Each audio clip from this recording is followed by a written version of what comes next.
আজ থেকে শুরু হলো শ্রীমকথিত ধারাবাহিক পর্ব শ্রী শ্রী রামকৃষ্ণ কথামৃত, যেটি রামকৃষ্ণ মিশন লোকশিক্ষা পরিষদ নরেন্দ্রপুর কলকাতা থেকে প্রকাশিত।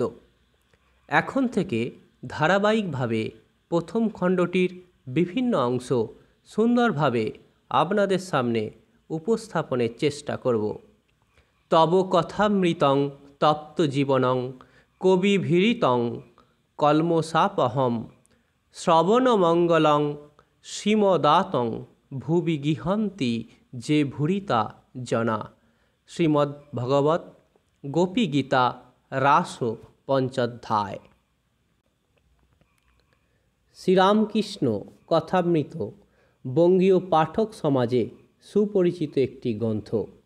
মূলত 5 খণ্ডের এই অধ্যায় রহস্য উন্মেচক গ্রন্থখানি শ্রী মহেন্দ্রনাথ গুপ্ত ওরফে শ্রীম বা মাস্টারমশায়ের প্রথম প্রকাশ করেছিলেন স্বামী বিবেকানন্দের জীবদ্দশায়। বিবেকানন্দ কর্তৃক উচ্চ প্রশংসিত এই গ্রন্থের আরও বড় প্রাপ্তি শ্রী শ্রী মায়ের আশীর্বাদ। মা বলছেন, বাবা জীবন, তোমার নিকট যে সমস্ত তাহার কথা আছে তাহা সবই সত্য। আমি একদিন তোমার মুখে শুনিয়া আমার বোধ হইল তিনি এই সমস্ত কথা বলিতেছেন। 21 আষাঢ় 1304। প্রায় 100 বছর আগে প্রকাশিত এই গ্রন্থ সামগ্রিকভাবে অবশ্য একসাথে প্রকাশিত হয়নি। ধীরে ধীরে ভক্ত সমাজে নিত্য পাঠ্য গ্রন্থে পরিণত হয়েছে, ভালোবেসে স্বেচ্ছায় পানের তাগিদে।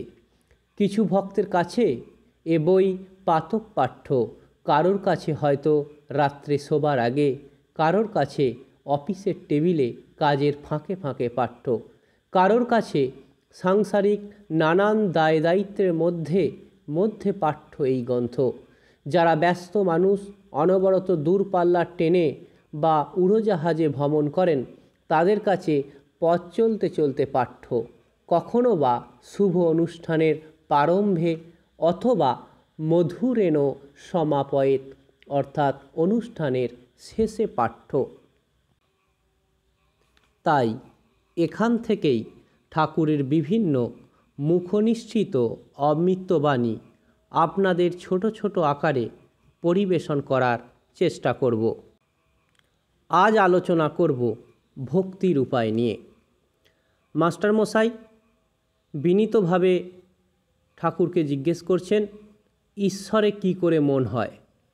শ্রীরামকৃষ্ণ তখন উত্তর দিচ্ছেন, ঈশ্বরের নাম গুণ গান সর্বদা করতে হয়, আর সৎসঙ্গ, ঈশ্বরের ভক্ত বা সাধু এদের কাছে মাঝে মাঝে যেতে হয়।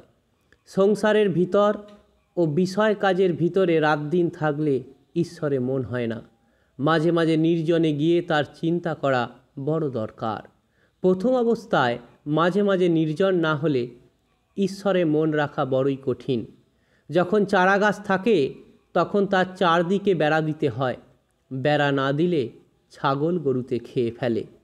ধ্যান করবে মনে কোণে ও বনে, আর সর্বদা সৎ সৎ বিচার করবে। ঈশ্বরই সৎ, কিনা নিত্য বস্তু, আর সব অসৎ, কিনা অনিত্য। এই বিচার করতে করতে অনিত্য বস্তু মন থেকে ত্যাগ করবে। পরের অধ্যায়ে আমরা গৃহস্থ সন্ন্যাস, তার উপায়, নির্জনে সাধন করার পদ্ধতি আলোচনা করব। ঠাকুর মা স্বামীজির আশীর্বাদ সকলের উপর বর্ষিত হোক। আপনারা সকলে ভালো থাকুন।